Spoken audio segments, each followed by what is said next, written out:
Welcome back. 2 అడుగులు ముందుకు 4 అడుగులు వెనక్కి. ఇది బెజవాడ దుర్గమ్మ ఆలయం ఫ్లైఓవర్ నిర్మాణ పనుల పరిస్థితి.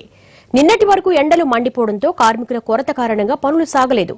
ఇప్పుడు వరుణుడు రాకతో పనులు ఎక్కడికక్కడే నిలిచిపోయాయి.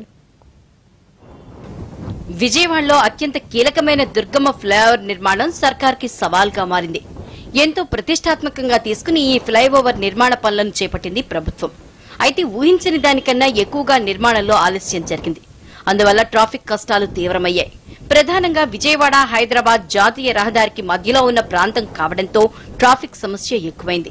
దీనిపై తీవ్ర స్థాయిలో వ్యతిరేకత వ్యక్తం కావడంతో జిల్లా కలెక్టర్ ప్రత్యేకంగా దృష్టి సారించి పనుల వేగవంతం చేసి ద్విచక్ర వాహనాల్ని అనుమతిస్తున్నారు. అయినా ఇప్పటికీ కష్టాలు తప్పటం లేదు.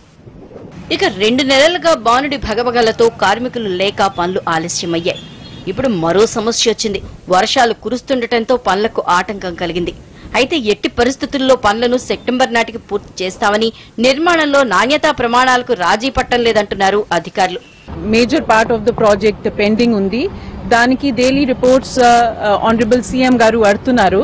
ఇది చాలా క్లోజ్ గా రివ్యూ చేయడం జరుగుతుంది. అంటే 77% of the work of the pillars is over. ఇది ఒక 100% జులై వరకు పూర్తి చేస్తాము ఇప్పుడు చేసిన రివ్యూ ప్రకారంగా. The contractors are saying they have put 500 and more. We are going to see. We will take daily report on the labor, how much labor deployment has taken place, and progress of the civil works also we will be pursuing on daily basis like we have been doing since some weeks now. ఈ Kanak Durga flyover ఒక technically challenging work ఉంది. CM గారు కూడా మొన్న review చేశారు. We have decided tentatively on 2nd October for major part of the work to be over. But like you understand, this is technically challenging work. We want to deliver the best quality work to Vijayawada city. వాస్తవానికి పుష్కరాల నాటికి ఈ flyover ని అందుబాటులోకి తీసుకురావాలని నిర్ణయించారు. కానీ సాంకేతిక సమస్యలతో పనులు ముందుకు సాగటం లేదు. దీంతో ఇప్పటికే ఏడాది పూర్తి కావస్తోంది. అటు సీఎం సైతం దీనిపై తీవ్ర ఆగ్రహం వ్యక్తం చేస్తున్నారు.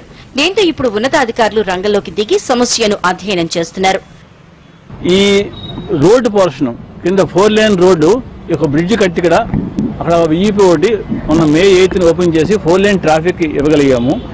ఈ ఫ్లైఓవర్ పూర్తయితే మొత్తం చాలా ఈజీగా ఉంటుంది. ఇంతవరకు కూడా ప్రజలు కూడా చాలా సహకరించి మాకు వాళ్ళకి ఎన్ని ఇబ్బందులు ఉన్నా కూడా మేము చేసే దీంట్లో వాళ్ళు సహకరించి మాకు సహకారం అందిస్తున్నారు.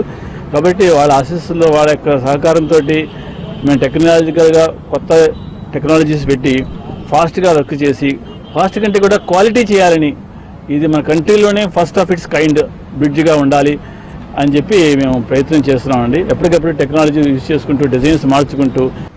మొత్తం మీద ఫ్లైఓవర్ నిర్మాణ పనుల మీద అధికారులలో కదలిక వచ్చేసరికి వరుణుడు అడ్డుగా నిలిచాడు. ఓవైపు వర్షాలు కురుస్తుంటే సెప్టెంబర్ నాటికి పనులు ఎలా పూర్తి చేస్తారనేది ప్రశ్నార్థకంగా మారింది.